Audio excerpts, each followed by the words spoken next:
नमस्कार दोस्तों, स्वागत करता हूं मैं आपका हमारे YouTube channel the mechanical educators में। तो दोस्तों, आज के इस वीडियो लेक्चर में हम इंजीनियरिंग थर्मोडायनेमिक्स में कुछ बेसिक कंसेप्ट्स है वो क्लियर करने वाले हैं। ये इस वीडियो लेक्चर सीरीज़ का पार्ट नंबर 3 है। अगर आपने इस वीडियो लेक्चर सीरीज़ के पार्ट 1 और पार्ट 2 अभी तक नहीं देखे तो उसकी जो लिंक है वो यहाँ पर आपको आई बटन में मिल जाएगी, एज वेल एज उसकी जो लिंक है वो नीचे डिस्क्रिप्शन बॉक्स में भी आपको मिल जाएगी, तो वहाँ पर जाके आप चेक कर सकते हैं। तो आज के इस वीडियो लेक्चर में आज मैं आपका बड़ा कन्फ्यूज़न दूर करने वाला हूँ, यानी कि जो 3 टर्म्स है जिसके बीच में कई सारे लोगों को कन्फ्यूज़न रहता है, एनर्जी, हीट और वर्क के बीच में। तो आइए आज का ये वीडियो लेक्चर स्टार्ट करते हैं। आज के इस वीडियो लेक्चर में हम फर्स्ट बात करेंगे एनर्जी के बारे में। अगर मैं एनर्जी की सिंपलेस्ट डेफिनेशन आपके साथ रीड करूँ, energy is the quantitative property, यानी कि वो एक क्वांटिटेटिव प्रॉपर्टी है that must be transferred to an object, यानी कि वो एक ऑब्जेक्ट को ट्रांसफर होनी चाहिए या फिर ऑब्जेक्ट उसे ट्रांसफर करेगा in order to perform work. क्यों होनी चाहिए ट्रांसफर? वर्क परफॉर्म करने के लिए या फिर हीट इंटरेक्शन करने के लिए, फ्रॉम द ऑब्जेक्ट और to the object. Energy is the conserved quantity. वो कैसी क्वांटिटी है? वो एक टाइप की कंजर्व्ड क्वांटिटी है। The law of conservation of energy states, यानी कि जो एनर्जी कंजर्वेशन लॉ है वो क्या क्लियरली स्टेट करता है? Energy can be converted from one form to another form, यानी कि वो जो है, यानी कि जो एनर्जी है वो वन फॉर्म से अनदर फॉर्म में कन्वर्ट हो सकती है, परंतु वो डिस्ट्रॉय नहीं हो सकती या फिर प्रोड्यूस नहीं हो सकती। तो यहाँ पर ये जो है वो कंजर्वेशन ऑफ एनर्जी है, वो हम फर्स्ट लॉ में डिटेल में डिस्कस करेंगे, परंतु आज के इस वीडियो लेक्चर में हम बात करने वाले हैं एनर्जी के बारे में। तो फर्स्ट ऑफ ऑल हम सीखेंगे एनर्जी का क्लासिफिकेशन। एनर्जी जो है वो हमें कितने टाइप्स की एनर्जी देखने को मिलती है, उसे हम ब्रॉडली किस टाइप में क्लासीफाई कर सकते हैं। तो energy can be classified into major 2 parts. Energy in stored form, यानी कि स्टोरेज फॉर्म में अगर हो सकती है एनर्जी, या फिर energy in the transition form. अगर मैं आपसे बात करूं कि स्टोर्ड एनर्जी किसे कहा जाएगा, कि जो थर्मोडायनेमिक सिस्टम है या फिर किसी भी सब्सटेंस और किसी भी ऑब्जेक्ट की बात कर ले, तो किसी भी ऑब्जेक्ट में अगर हमारी जो एनर्जी है वो अगर स्टोर्ड फॉर्म में है तो उसे हम, यानी कि जो एनर्जी है वो क्रॉस नहीं कर सकती सिस्टम टू सराउंडिंग, यानी कि बाउंड्री को अगर नहीं क्रॉस कर सकती तो उसे हम स्टोर्ड एनर्जी कहेंगे। अगर वहीं पर हम बात करेंगे कि किसी भी एनर्जी, यानी कि कोई सी भी एनर्जी अगर सिस्टम से सराउंडिंग तक जा सकती है बाउंड्री को क्रॉस करके, तो उसे हम एनर्जी इन ट्रांजिशन कहेंगे। तो यहाँ पर अगर हम एनर्जी इन स्टोरेज की फर्दर क्लासिफिकेशन देखें तो हमें मिल जाएगी मैक्रोस्कोपिक एनर्जी। मैक्रोस्कोपिक एनर्जी यानी कि आप उसे जो है वो हम नेकेड आइज से देख सकते हैं, एनर्जी को उसे हम महसूस कर सकते हैं, उसे हम क्लियरली जो है वो प्रैक्टिकल रियल लाइफ में हम देख सकते हैं। तो आप सबको पता है कि पोटेंशियल एनर्जी है और काइनेटिक एनर्जी, वो दोनों मैक्रोस्कोपिक एनर्जी में आएंगी। यहाँ पर अगर मैं आपसे बात करूँ कि मैक्रोस्कोपिक एनर्जी में हम मोलेक्युलर लेवल पर जाके एनर्जी का इंटरेक्शन नहीं देखने वाले और उसका जो एनालिसिस है वो यहाँ पर नहीं करने वाले। और वहीं पर अगर मैं दूसरी एनर्जी की बात करूँ तो वो है माइक्रोस्कोपिक एनर्जी, यानी कि अगर हम मोलेक्युलर लेवल पर जाके उसका अगर एनालिसिस करते हैं, अगर उसे हम मोलेक्युलर लेवल पर जाके देखते हैं तो उसे हम माइक्रोस्कोपिक एनर्जी कहेंगे। माइक्रोस्कोपिक एनर्जी को कई बार इंटरनल एनर्जी भी कहा जाता है। इंटरनल एनर्जी जो है वो भी हमें 2 फॉर्म में देखने को मिलती है, potential fraction of internal energy and kinetic fraction of internal energy. तो जो 2 मोलेक्यूल्स के बीच में केमिकल बॉन्डिंग होती है, इस जो केमिकल बॉन्ड में जो एनर्जी है उसे हम potential fraction of internal energy कहेंगे। मोलेक्यूल्स के पास जो रोटेशन मोशन है in form of translatory energy, rotary motion और वाइब्रेटरी मोशन, तो उसे हम kinetic fraction of internal energy कहेंगे। वहीं पर अगर हम बात करते हैं एनर्जी इन ट्रांजिशन फॉर्म की, तो एनर्जी इन ट्रांजिशन फॉर्म में हमें मेन 2 फॉर्म्स देखने को मिलते हैं एनर्जी के, यानी कि वर्क एंड हीट। तो यहाँ पर अगर आपसे पूछे कि वर्क और हीट जो है वो एक प्रकार के एनर्जी के फॉर्म्स है, कौन से फॉर्म्स है? ट्रांजिशन फॉर्म्स है। और यहाँ पर मैं आपसे बात करूँ कि वर्क के बारे में, तो वर्क के बारे में जो सॉफ्ट वर्क है, मैकेनिकल सॉफ्ट वर्क जो है वो हमें देखने को मिलता है। फ्लो वर्क भी जो है वो एक प्रकार का वर्क का ही टाइप है। और बाउंड्री वर्क, यानी कि बाउंड्री में से अगर वर्क ट्रांसफर हो रहा है फ्रॉम सिस्टम टू सराउंडिंग, तो उसे हम वर्क ही कहेंगे। और वहीं पर अगर हम बात करें तो हीट का जो कोई क्लासिफिकेशन अवेलेबल ही नहीं है। हीट जो है वो only one form of transitional energy है। तो आई होप कि आपको पता चल गया होगा कि एनर्जी के जो है वो हमें मेनली 2 क्लासिफिकेशंस देखने को मिलते हैं। फर्स्ट जो है वो energy in storage and second one is the energy in transition form. Storage form of energy किसे कहा जाएगा, कि जो एनर्जी सिस्टम से सराउंडिंग तक मूव नहीं कर सकती, यानी कि बाउंड्री क्रॉस नहीं कर सकती, उसे हम एनर्जी इन स्टोरेज फॉर्म कहेंगे। और जब भी एनर्जी जो है वो बाउंड्री क्रॉस करके सिस्टम टू सराउंडिंग में जाएगी तो उसे हम एनर्जी इन ट्रांजिशन फॉर्म कहेंगे। तो यहाँ पर वर्क और हीट है वो आपसे कई बार एग्जाम में पूछा जा सकते हैं कि कि हीट और वर्क जो है वो कौन से टाइप की एनर्जी है, तो एनर्जी इन ट्रांजिशन फॉर्म। तो आई होप कि आपको एनर्जी जो टर्म है वो आपको समझ में आ गया होगा। तो आगे हम डिस्कस करने वाले हैं हीट के बारे में। तो फर्स्ट अगर हम हीट की बात करूँ तो हीट जो है वो कौन सा टर्म है, यानी कि कौन सी फॉर्म ऑफ एनर्जी है, वो हमें आप जल्दी से कमेंट सेक्शन में टाइप करके बताइए। स्टोर्ड फॉर्म ऑफ एनर्जी है या फिर ट्रांजिशनल फॉर्म ऑफ एनर्जी है। तो यहाँ पर आपके साथ अगर हीट की डेफिनेशन रीड करते हैं, heat is the transitional form of energy transferred across the system boundary without transfer of mass due to temperature difference between system and surrounding.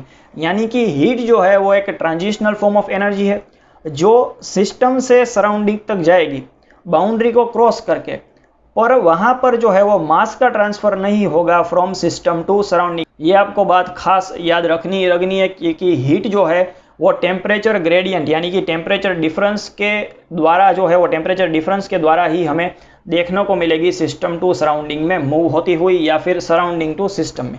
अगर मैं आपसे बात करूं कि हीट ट्रांसफर की डायरेक्शन क्या होगी, तो अगर हीट ट्रांसफर की जो डायरेक्शन यानी कि हीट एनर्जी की ट्रांसफर डायरेक्शन है वो the direction of energy transfers the heat is always from high temperature region to lower temperature region. यानी कि जो हीट है वो always higher temperature region to lower temperature region में ही मूव करेगी। उसके बाद में हम बात करते हैं for heat flow temperature gradient is necessary. यहाँ पर हीट फ्लो होने के लिए जो है वो टेम्परेचर ग्रेडियंट होना आवश्यक है। अगर टेम्परेचर ग्रेडियंट नहीं होगा किसी भी दो सिस्टम में या फिर सिस्टम टू सराउंडिंग में, तो वहां पर हमें हीट फ्लो देखने को मिलेगा नहीं। यहाँ पर अगर मैं बात करता हूँ हीट ट्रांसफर का ऐसा यूनिट है जूल, आप सबको पता ही होगा, और यहाँ पर मैंने आपको रेफरेंस के तौर पे दे दिया है। एमके सिस्टम में उसका यूनिट है calories. 1 calorie is equal to 4.187 joule. यहाँ पर मैं आपको एग्जांपल के साथ हीट जो है वो समझाने की कोशिश करूँ तो नीचे यहाँ पर हॉट बॉडी, यानी कि अगर मैं यहाँ पर एक जो है वो हॉट कॉपर का ब्लॉक मैंने ले लिया, उसका जो टेम्परेचर है वो 90 डिग्री है। तो यहाँ पर आप देख सकते हैं कि उसके आसपास का जो सराउंडिंग है वो अगर मैं आपसे बात करूँ कि 25 डिग्री पर है, तो यहाँ पर आप देख सकते हैं कि सिस्टम और सराउंडिंग के बीच में टेम्परेचर ग्रेडियंट है, और जहाँ पर भी टेम्परेचर ग्रेडियंट होगा वहाँ पर जो है वो एनर्जी का ट्रांजिशनल इंटरेक्शन देखने को मिलेगा फ्रॉम सिस्टम टू सराउंडिंग। तो यहाँ पर ये जो ट्रांजिशनल इंटरेक्शन हो रहा है एनर्जी का from hot body to cold body यानी कि कॉपर और सराउंडिंग के बीच में, तो वहाँ पर जो है वो बाउंड्री क्रॉस करके एनर्जी जो है वो सराउंडिंग में मूव हो रही है। तो यहाँ पर ये जो फॉर्म है एनर्जी का उसे हम हीट कहेंगे। तो यहाँ पर आई होप कि आपको हीट जो है वो इस एग्जांपल के द्वारा समझ में आ गई होगी। यहाँ पर अगर आप थर्मोडायनेमिक एनालिसिस करते हैं किसी भी सिस्टम का, तो वहाँ पर आपको कैसे पता चलेगा कि यहाँ पर जो हीट जो है वो हमें पॉजिटिव लेनी है, यहाँ पर हीट हमें नेगेटिव लेनी है, तो उसका भी एक सॉल्यूशन है। तो यहाँ पर आपको मैंने बताई है कि सिस्टम और सराउंडिंग में हीट सप्लाई हो रही है या फिर हीट जो है वो रिमूव हो रही है। तो यहाँ पर आप देख सकते हैं कि नीचे जो है वो हीट सप्लाई हो रही है, यानी कि Q जो है वो इन हो रहा है फ्रॉम सराउंडिंग टू सिस्टम। तो जब भी जो है वो हीट सप्लाई होगी यानी कि हीट गेन होगी सिस्टम के द्वारा, तो उसे हम Q पॉजिटिव कहेंगे। तो उस हीट को जो है वो हम पॉजिटिव लेंगे। और वहीं पर अगर मैं आपसे बात करूं कि अगर कोई भी सिस्टम जो है वो हीट रिजेक्ट करती है तो उसे हम हमेशा नेगेटिव साइन के साथ ही लेंगे एनालिसिस में। तो यहाँ पर आपको पता चल गया होगा कि एनर्जी जो है वो one form of transitional energy है जो सिस्टम से सराउंडिंग तक जाएगी without any interaction of mass between system to surrounding. वहीं पर जो है वो ड्राइविंग फोर्स क्या रहेगा एनर्जी का, टेम्परेचर ग्रेडियंट यहाँ पर जो है वो ड्राइविंग फोर्स रहेगा हीट के इंटरेक्शन के लिए। तो यहाँ पर हीट समझने के बाद आज का लास्ट टॉपिक है वर्क समझ लेते हैं कि वर्क किसे कहा जाएगा, और मैं आपको सिंपलेस्ट फॉर्म में वर्क समझाने की कोशिश करूंगा। तो यहाँ पर अगर मैं आपसे वर्क की बात करूँ तो यहाँ पर इंजीनियरिंग मैकेनिक्स, अगर आपने सीरीज हमारे यूट्यूब चैनल पर देखी होगी तो वहाँ पर मैंने आपको क्लियरली स्टेट किया था कि इंजीनियरिंग मैकेनिक्स के अकॉर्डिंग जो वर्क की डेफिनेशन है वो है product of force and distance. अगर आप किसी भी इंजीनियरिंग मैकेनिक्स यानी कि किसी भी सिस्टम में फोर्स इनटू डिस्प्लेसमेंट लेते हैं in the direction of force, तो वहां पर जो प्रोडक्ट निकल के आता है फोर्स और डिस्प्लेसमेंट का वो हमें वर्क देगा। तो यहाँ पर सेम फिनोमिना जो है वो हम अप्लाई कर सकते हैं हमारे थर्मोडायनेमिक एनालिसिस में भी। जो अप्रोच है वो थोड़ा सा डिफरेंट रहने वाला है। तो यहाँ पर अप्रोच कैसे डिफरेंट होगा, यहाँ पर आपको जो है वो उसका भी एग्जाम्पल क्लियरली मैंने यहाँ पर दिखा दिया है कि यहाँ पर हम बात करते हैं पिस्टन सिलेंडर अरेंजमेंट की। तो यहाँ पर जो है उसमें जो है वो गैस फिलअप किया हुआ है, यहाँ पर हमने गैस फिलअप कर दिया है। तो यहाँ पर गैस जो है उसका जो इनिशियल प्रेशर और वॉल्यूम की वैल्यू है वो P1 और V1 है। अगर हम यहाँ पर हीट सप्लाई करते हैं, अगर यहाँ पर हम हीट सप्लाई कर रहे हैं यहाँ से इस बॉटम एंड से, तो यहाँ पर हीट सप्लाई होने के बाद क्या होगा, मॉलिक्यूल्स की जो काइनेटिक एनर्जी है, मॉलिक्यूल्स की जो काइनेटिक एनर्जी है वो इंक्रीज हो जाएगी। मॉलिक्यूल्स की काइनेटिक एनर्जी में जो है वो इंक्रीज होने की वजह से गैस का जो है वो प्रेशर इंक्रीज होगा, और गैस का ये जो प्रेशर है वो कहाँ पर एग्जर्ट होगा, यानी कि यहाँ पर ये जो गैस का प्रेशर है वो इस डायरेक्शन में, यानी कि चारों डायरेक्शन में जो है वो लगेगा। यानी कि यहाँ पर आप देख सकते हैं जो सिलेंडर की चारों ओर यहाँ पर जो है वो प्रेशर एग्जर्ट करेगा गैस, जब उसे हीट अप किया जाएगा।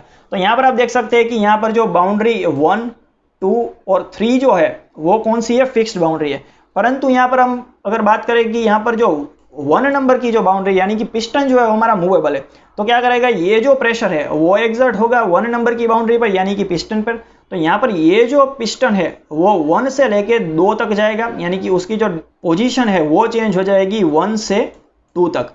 तो यहाँ पर उसकी जो पोजीशन चेंज हो रही है, यानी कि यहाँ पर आप देख सकते हैं डिस्प्लेसमेंट हो गया, और यहाँ पर हमारे पास फोर्स भी है। तो अगर हम करेंगे फोर्स इंटू डिस्प्लेसमेंट, यानी कि फोर्स जो एग्जर्ट हो रहा है गैस के द्वारा और डिस्प्लेसमेंट कितना हुआ है पिस्टन का उस फोर्स के अगेंस्ट में।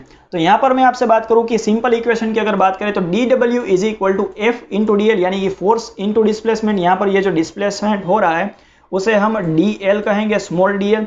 और यहाँ पर अगर मैं आपसे बात करूँ कि फोर्स जो है वो किसके कारण जनरेट हो रहा है, प्रेशर के कारण जनरेट हो रहा है। प्रेशर कौन एग्जर्ट कर रहा है, गैस एग्जर्ट कर रहा है।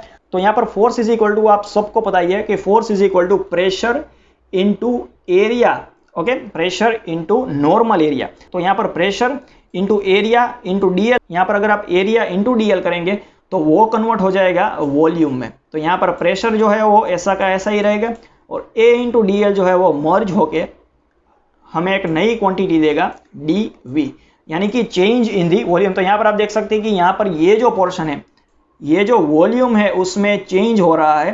तो यहाँ पर अगर आप प्रेशर और वॉल्यूम जो चेंज हो रहा है, अगर आप उन दोनों का मल्टीप्लिकेशन लेंगे तो यहाँ पर हमें वर्क देखने को मिलेगा थर्मोडाइनेमिक सिस्टम में। यहाँ पर ये जो दोस्तों वर्क का इक्वेशन है वो purely non flow thermodynamic system के लिए ही एप्लीकेबल है। फ्लो प्रोसेस यानी कि फ्लो थर्मोडाइनेमिक सिस्टम के लिए जब हम फर्स्ट लॉ ऑफ थर्मोडाइनेमिक्स देखेंगे तभी हम वो डिस्कस करने वाले हैं। तो अगर मैं आपसे बात करूं कि किसी भी थर्मोडाइनेमिक सिस्टम में वर्क का इंटरेक्शन हो रहा है बाउंड्री को क्रॉस करके, तो उसे हम किस तरह देखेंगे कि वो जो है वो पॉजिटिव है और ये जो वर्क है वो नेगेटिव है। तो यहाँ उसके लिए भी हमारे पास एक सॉल्यूशन है, work done by the system, यानी कि सिस्टम में से अगर आपको वर्क मिल रहा है तो उसे हम पॉजिटिव वर्क लेंगे। यहाँ पर आप देख सकते हैं कि वर्क जो है वो अगर आउट हो रहा है फ्रॉम सिस्टम टू सराउंडिंग तो उसे हम पॉजिटिव लेंगे। और अगर वर्क डन आप सप्लाई कर रहे हैं किसी भी सिस्टम में, वर्क डन सप्लाई कर रहे हैं, यानी कि अगर मैं आपसे बात करूं कि पंप है, कंप्रेसर है, वो वहां पर वर्क आपको नेगेटिव लेना है, क्योंकि वहां पर हम इलेक्ट्रिसिटी यानी कि इलेक्ट्रिकल एनर्जी सप्लाई कर रहे हैं, यानी कि वर्क सप्लाई कर रहे हैं। उस कंडीशन में जो है वो यहाँ पर W जो है वो नेगेटिव आएगा। तो दोस्तों आज के इस वीडियो लेक्चर में हमने मेनली 3 जो फंडामेंटल कंसेप्ट्स थे इंजीनियरिंग थर्मोडायनेमिक्स का रिगार्डिंग वो हमने क्लियर किए। तो यहाँ पर एनर्जी किसे कहा जाएगा, वर्क किसे कहा जाएगा और हीट किसे कहा जाएगा, और इन तीनों के बीच में क्या मेन बेसिक डिफरेंस है वो आपसे मैंने आज डिस्कस किया। तो दोस्तों अगर ये आपको वीडियो पसंद आया है तो लाइक कीजिए, अपने दोस्तों के साथ ज़्यादा से ज़्यादा शेयर कीजिए, और ऐसे ही इंटरेस्टिंग वीडियो देखने के लिए अगर अभी तक आपने हमारे YouTube चैनल को सब्सक्राइब नहीं किया है तो सब्सक्राइब कीजिए, और साथ ही दिए गए बेल नोटिफिकेशन को भी प्रेस कीजिए। और अभी तक आपने टेलीग्राम चैनल को भी ज्वाइन नहीं किया है तो उसे भी ज्वाइन कर सकते हैं, उसकी जो लिंक है वो डिस्क्रिप्शन बॉक्स में अवेलेबल है। तो मिलते हैं ऐसे ही किसी इंटरेस्टिंग वीडियो में। Till then keep learning, keep supporting. Thank you very much.